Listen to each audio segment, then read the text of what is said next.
Our record as a government makes it abundantly clear that where national security is concerned, we will not shy away from decisive action, and our assessment of risk keeps pace with evolving economic and geopolitical considerations. These amendments build on the solid foundation and will improve the mechanics around the national security review of investments. It's clear to everyone that the proposed amendments for Bill C-34 will ensure an important equilibrium. Some of the amendments tabled by my colleagues and I at Industry were adopted. However, many more were voted down by this government. Number one, we wanted to modify the definition of state-owned enterprises to include any company or entity headquartered in an authoritarian state.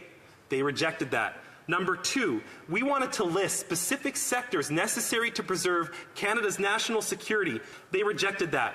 Number three, we wanted to exempt non-Canadian Five Eye intelligence state-owned enterprises from the national security review process to prevent an overly broad review process for an ally like United States or Australia. They rejected that. Number four, we wanted to allow the Government of Canada to maintain ownership of intangible assets that have been developed in whole or in part by taxpayer-funded dollars.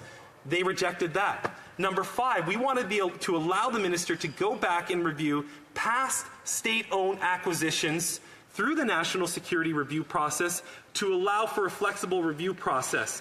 They rejected that ministerial power. So the question before me today that I want the government members to answer, do they really believe that with the amendments that we put forward in good faith, that they rejected, that this bill is as strong as it could be to protect Canadian assets, companies, and our sovereignty most importantly?